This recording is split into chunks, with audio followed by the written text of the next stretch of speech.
couple of things to mention as we get into the cosine function. One thing is going to be, you may notice that the picture, because I've got a sketch of a basic cosine curve, looks a little different. Whereas our sine curve kind of started at 0 and went up and came down and came back up here, cosine's going to start up and then come down and kind of look like a V, or kind of a nice curvy V, not a straight one because it's not an absolute value function. So similar to what we had with our sine function, okay, we still are going to be dealing with our amplitude, or our distance from our midline to the highest peak or valley. Okay, so that hasn't changed at all. And we're still going to be discussing periods and how many cycles are in there. And notice, again, we're still looking at it over 2 pi. So that hasn't changed from what we're doing with our sine function before. So like I said, there are a lot of similarities with this. Not going to be a whole lot that's different. So I go a little further and I'm like, okay, let's see. There's got to be something that's different about this. Okay, A is still my amplitude. A is still going to be a positive number every time because it's a distance. And the period is still 2 pi over B. Okay, so it's the same as sine is. Woo, something actually gets to stay the same in here. Not everything changes all the time. So again, that B just says how many cycles are there over that period of 2 pi. And we'll take a look at that like we have before as well. So, for a lot of our algebra work with this, what's the period of each cosine function? It's the same as before. I take my B value, whatever that number is in front of x or theta or whatever we use for our angle measurement, and we take that B equals 1/4 and we say, okay, so 2 pi divided by 1/4. And we've talked about how when we have these, when we divide by a fraction, it's like multiplying by its reciprocal.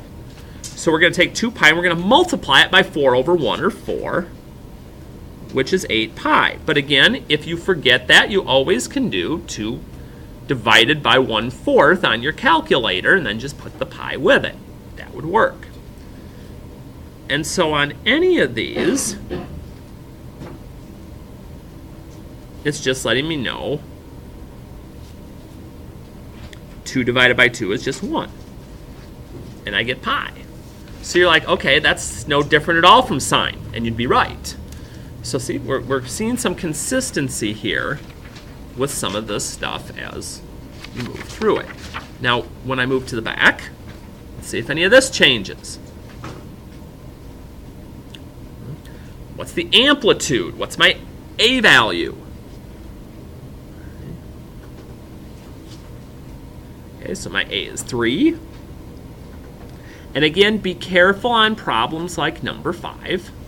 I know you see -5, but my amplitude is the absolute value. It's a distance. It's always going to be positive. So that's going to be 5 on that. And then again, amplitude and period, just so we can kind of put everything together. Again, amplitude's always the number in front. That's going to determine how much my graph stretches, and we're going to see that quite a bit here once we get to the graphing down below. And then my period, again, is always going to be 2 pi divided by whatever value is in front of my x. When they're whole numbers, that's a little easier to deal with. Well, not that the fractions are terrible. Amplitude, what about if I don't see a number in front? 1. And I know the negative's there. That's just going to cause a difference in my graph. Still not going to change my amplitude. Again, divide by 1/3, same as multiplying 2 by 3. 6 pi, nicely done. And then my last one, yes, my amplitude could even be a fraction or a decimal. And just like with any other, if I don't see a number in front of x, my p is just going to be 2 pi. I mean, I guess you could put 2 pi over 1, but not really necessary. And get my 2 pi.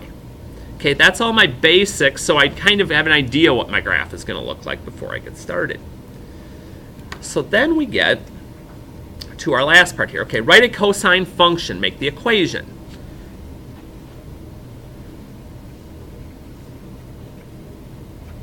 So again, A is my amplitude, B, okay, isn't my period, it's the number of cycles in that period. Because remember, we find our period by doing 2 pi over B. So when I get to the actual equation here, I'm like, okay, the amplitude's 5, I got that part. But I don't know what B is quite yet. So remember, like here, this is like saying 1/2 pi. That's a little bit not straightforward with this because it looks like it'd be 1 over 2 pi. And that's not what we're looking for here. So when we're trying to figure this out, if it's not given to us, we take our formula, our 2 pi over b, and we set it equal to whatever our period is. You're like, well, how do I do that? Because that's kind of not a fraction. Pi over 2 would be the same thing as 1/2 pi. Because if I divide something by 2, it's the same as multiplying it by 1/2. And once I do that, I'm going to do my cross multiplying.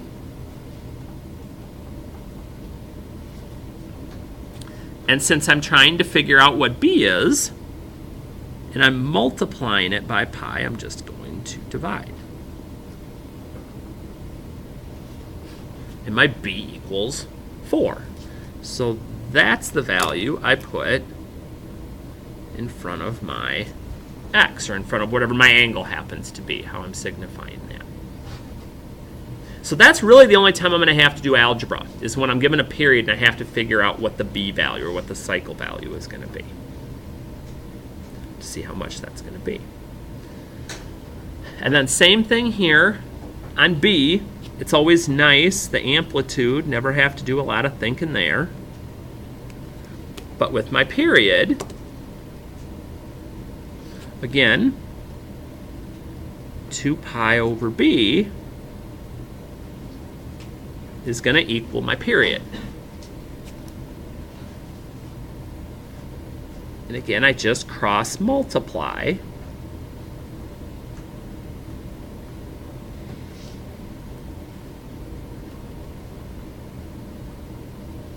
And whatever's on the b side is what I have to divide by. Because again, if we're solving for that, that's the part we need to make sure goes away. And my b values can absolutely be fractions. Might look kind of weird, but again, we get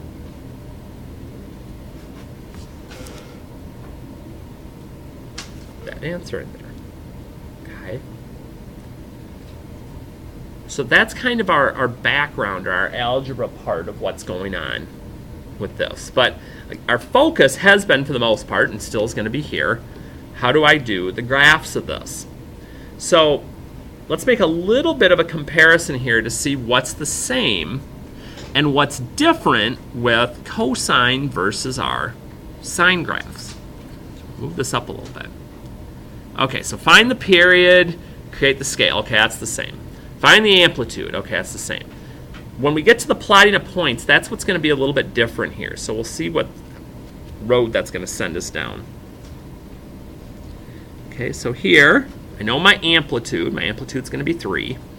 Again, the negative tells me something else, but we'll get to that. So I'll always put my minimum and my maximum in, my 3 and my negative 3.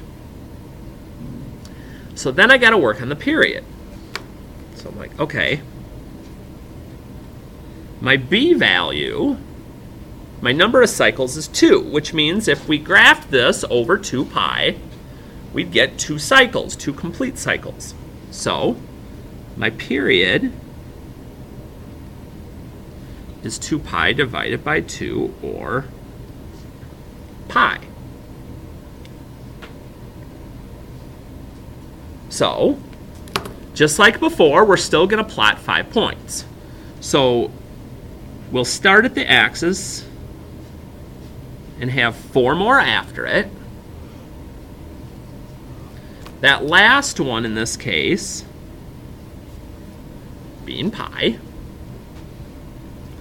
And we're going to work our way backwards. So just like before, we can look at this like these are just regular old values. So if pi is kind of like 1, what's right in the middle is 0 and 1? Okay, 0.5 or 1/2, which in our case would be pi over 2. So then I just keep working my way backwards. Okay, so now to figure this one out, and this one's the key because that'll make it easier for the rest. What's between 0 and 1/2? A quarter, okay, or 1/4. Now, we talked a little bit yesterday about if you were kind of looking at that and going, I have no idea where they just came up with that from. Okay, we've got a backup plan. And our backup plan basically would be, okay, I'm trying to find out what's in the middle of these two things. So if I add those two things up, 0.5, and then divide it by 2, because what I'm looking for is their average or the midpoint, that's where the 1/4 is coming from. So now to get that last one, I could do the average thing again, but there's an easier way. Because what's actually going on here is I go to 0, 1/4, and then you just keep adding fourths. This is really 2/4, because 2/4 reduced is 1/2. And then this would be 3/4, but 3/4 doesn't reduce. And then this is really 4/4. And I could expand that on forever. So if I was asked to expand this out to 2 pi, I could. And it wouldn't take me that long. And I can get those. So then when it comes to the graph, though, here's the big change. We don't start at 0 anymore. Okay, here, my a value was negative. Okay, so it's less than 1. We're going to start at the minimum value. We're going to start down here at -3. And then we go to 0. Then we go to the maximum value, which would be +3. Back to 0. Back to the minimum. But when I'm doing this again, these are curves. So I don't just want to connect the dots and have a v. It's not an absolute value function. So what I do is I just kind of get my curve going here. Make sure I get my peak at the top, where it looks more like a bell than it does a V. And I'd be set, and I could keep expanding that either direction as I'm doing this. Now, as we've done on the other ones, I want to take a peek at some of the problems on the worksheet, just so we can get especially some more practice with the graphing part. But keep this nearby, because we're going to keep referencing it, especially when we're doing these new values with graphing, because this is something that's a little different. So, okay. Get to the top of the worksheet here. We're going to knock out a few in each of the sections here so we can kind of see what's going on. So in this first part, it says, find the period and amplitude of the cosine function. Determine the values of theta, or you can call that x, between 0 and 2 pi that have a maximum, minimum, and zeros. You're like, whoa, what's all this junk? Okay, so here's basically what we're going to be up to up here. My first job is to find the period and the amplitude. So my first step, once I get back on the screen here, is to say, okay, whenever we're doing this, we're looking to see what happens between 0 and 2 pi. You're like, well, why 0 and 2 pi? Because remember, to find my period is always 2 pi over b. So if I see how many cycles occur, how many complete cycles occur in that time period, that'll tell me my b value to be able to help me out. So I look and I'm like, hey, there's 1 cycle that goes on here. So my b value is 1 because it goes up and back down, starts and ends at the same place. So if that's true, my period then is 2 pi over 1 because it only happens 1 time. So I get my period is 2 pi.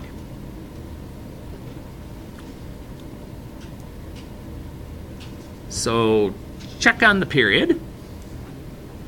My amplitude, again, I look to see where my maximum or minimum value is. So here's a maximum. If I come back to the axis, it looks like it's at 1. So we get that part taken care of. That's pretty straightforward. But now we're going to get some new things that we're dealing with. All right, so determine between 0 and 2 pi in my cycle here, what's the maximum, what's the minimum, and where the zeros are. Okay, here's how this works.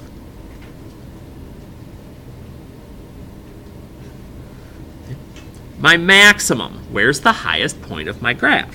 Right here. So how do I write that as a coordinate? And I'm going to zoom in a little bit more here. Make this a little easier to see as we go on here. So my x value, and this is going to be weird, my x value is pi because that's the value I'm at on the x-axis. And the y value, like we just figured out with our amplitude, is 1. And that's my highest point in that area. Okay, you can have more than one max sometimes depending on how many cycles there are. My minimum value, or values, I look to see where my graph's at its lowest point, or in this case, points within that interval from 0 to 2 pi. So here, I'm at 0, but y value, I'm at -1. And then I have another one where I'm down at -1, but that's at 2 pi. And then, of course, we got to save the tricky one for last here.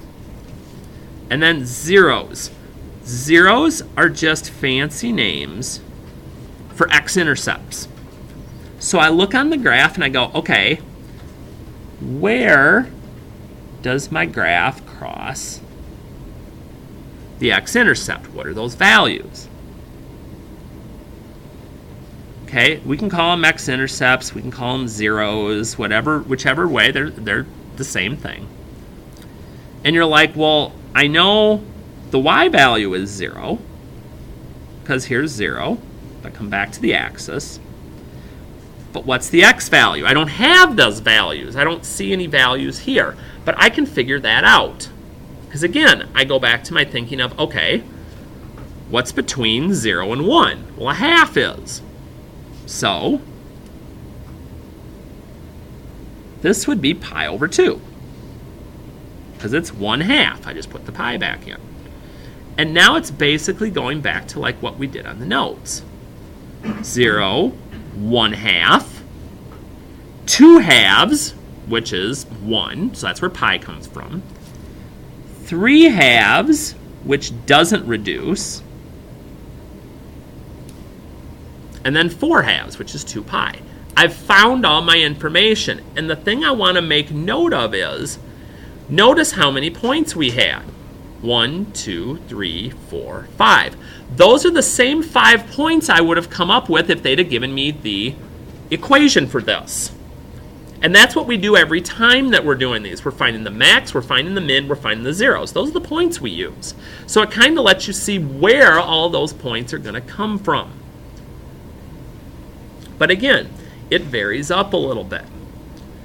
So I want to do one more up here, because again, this is kind of a new concept. So we're going to go ahead, we're going to do number 2. I know I started number 3, but I just noticed number 2 is a little different here. So I look at number 2. I go, okay, there's my start. Here's 2 pi. Here's the end. How many complete cycles do I have in here? So I'm like, I don't know, let's see. So down and back up. Okay, there's 1. Down and back up.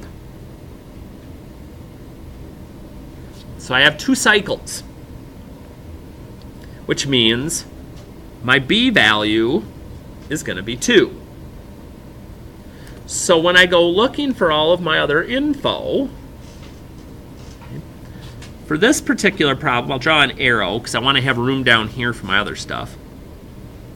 My amplitude is 4. I can use my max or my min for that, but it's always going to be positive.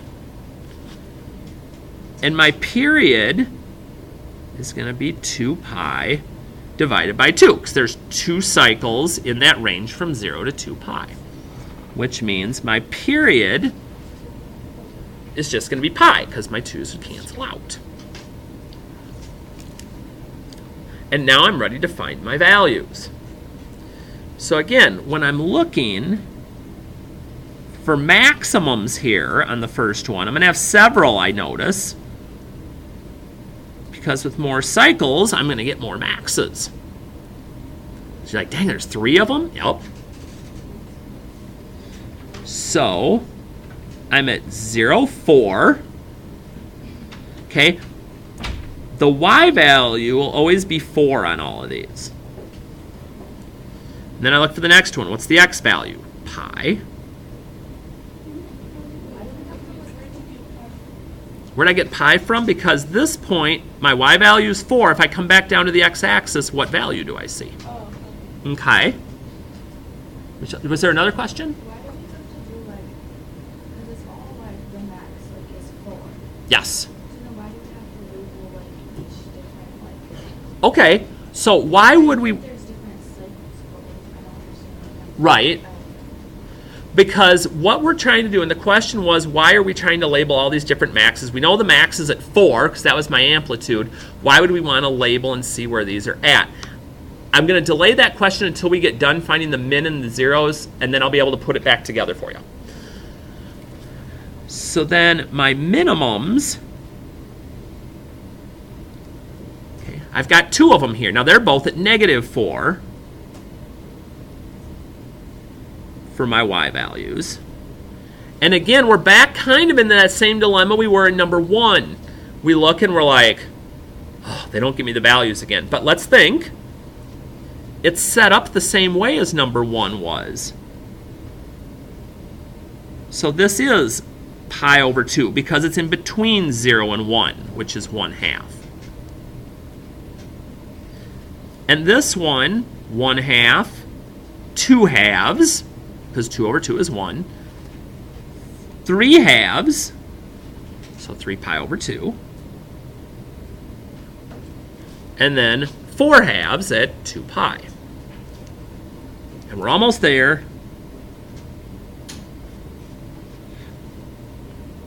And there is a method to my madness. So then I get to my zeros, which are these 2 little guys. And you're like, Harty, really? Those aren't labeled either. No, they're not. But here's how we figure those out. And again, it's going to be quick. What's in between? Okay, I know this is 1/2. This is 0. What's in between 0 and 1/2? 1/4. Or pi over 4. So 0, 1/4. Pi over 2 is 2/4, because 2 over 4 is 1/2, which makes this 3/4. Okay. Okay, so now I can answer the question from before. Why are we labeling all this stuff? What's the deal with this? Okay, 2 reasons. One, it lets you start to see the pattern that's involved on how a period and a cycle go together. And here's what I mean. Here my period is pi. So I start looking at my max values. 0 to pi is pi apart. Pi to 2 pi is what? 1 apart. Okay? From here to here is 1 pi value apart. So I can start to see the pattern of this cycle continues to go with every single one of those. And also the fact, you're like, well, wait a minute though. You said over here there was 5 points. This is 3, 5. There's only 7 points, right? But you have some that are shared between your cycles. But it just lets you see the connections between some of those values. So when we start to graph them down here, maybe I see the pattern and quicken it up. If I don't, we can still fall back on what we've been doing before. But I wanted you to see how that works. And if you actually get into a trig class of some sort sometime, or where you would need more of it, you're going to have to expand all of these to 2 pi anyway. They won't let you stop after one cycle. So as you're going forward, it's kind of introducing some of that, just a little bit. I don't want to go crazy in the overwhelming thing, because, I mean, we're not going to do the same thing in here in like 3 weeks that they do in a whole trig class in a semester, but I'm trying to get you kind of touch upon as many things as I can without going too crazy. So I'm hoping that helps out a little bit. But here's our main focus.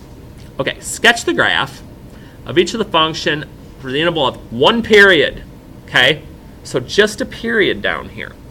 So when we're going to jump in at number 7, because it lets me do a couple of things.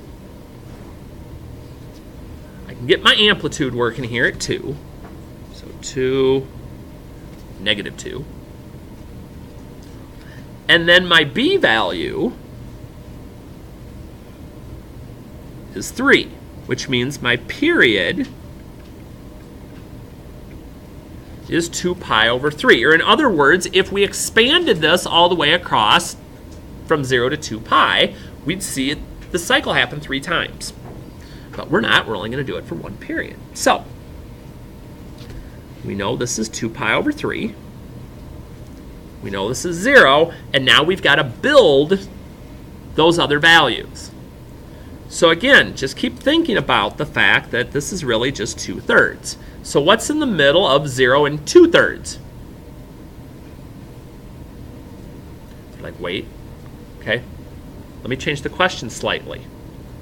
What's in the middle of 0 and 2? 1, right? So this would be the equivalent of 1/3 or pi over 3. I just cut it in half. Now here's another slick trick. What's in the middle of 0 and 1/3? Not sure. Okay. Options. You know how much I love options.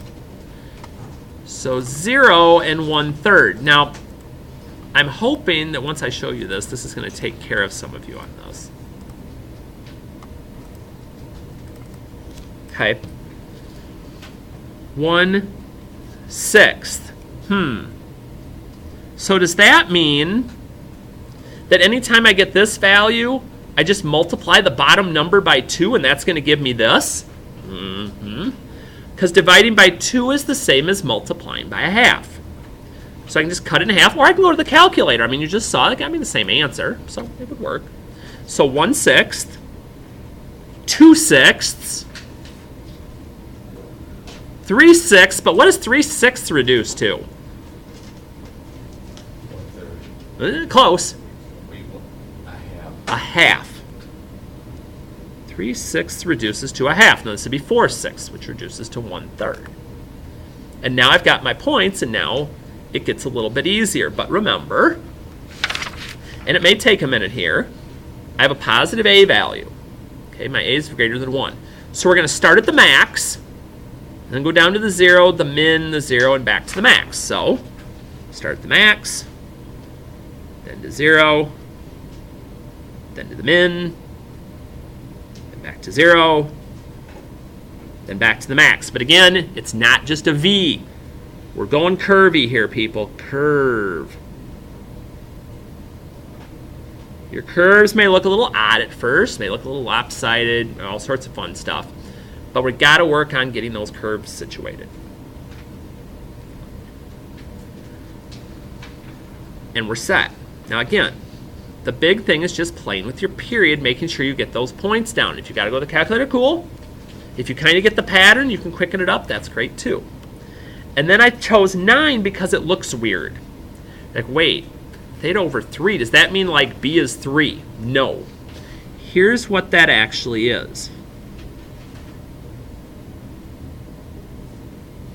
Okay, that's like your b value being 1/3. So when I do these, I'm like, okay, My amplitude is 1. I know I see -1, but remember my amplitude's always going to be positive. So when I look for my period's 2 pi divided by 1/3. And again, that's like multiplying by 3. It's like multiplying by the reciprocal. So I get 6 pi. So now it's time to break this into pieces and get there. What's right in the middle of 0 and 6?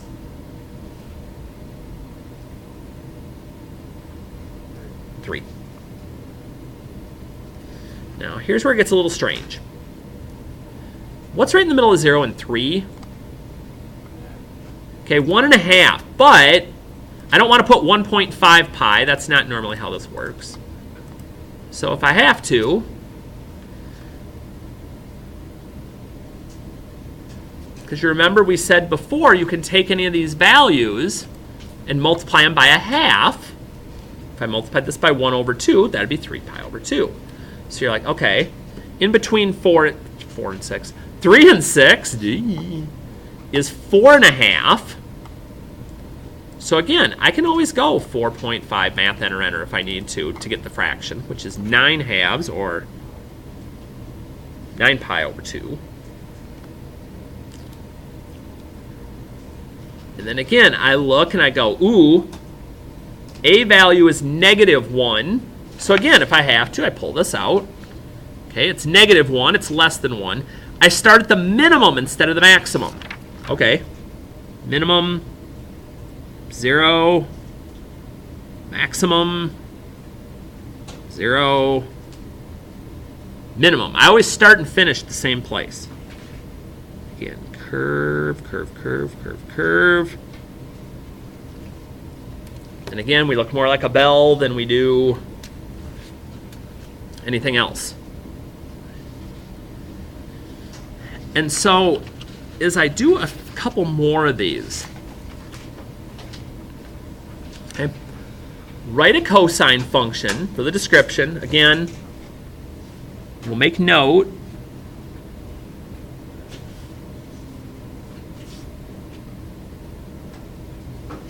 A is where my amplitude comes in. B is going to be my number of cycles. So just like we did when we were looking at it in the notes, the amplitude part is easy. The period is not the same as the number of cycles. Remember, this means I take this and set it equal to 2 pi over b, because that's how I find my period. And I'm going to cross multiply. And it doesn't matter which one I do first.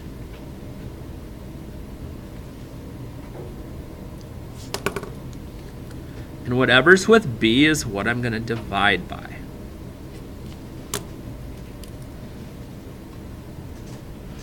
So my b value is 4. And I'm good.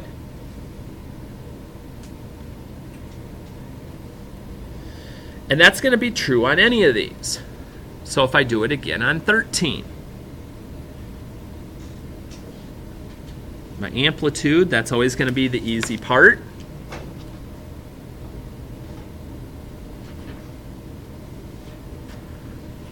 Turn my other part into a proportion. If it's not a fraction, I'll just put it over 1, because that's going to make life pretty easy to deal with. And again, cross multiply. Doesn't matter which one I do first. But I do have to be a little cautious here on this one, and we'll see why. Because here, I look at the b side, and I'm like, okay, I've got to divide by 12 pi. So 2 divided by 12 is not 6. The bigger number's in the denominator, so that's where the 6 is at. This is 1/6. Big difference. So I can get some real funky stuff going here.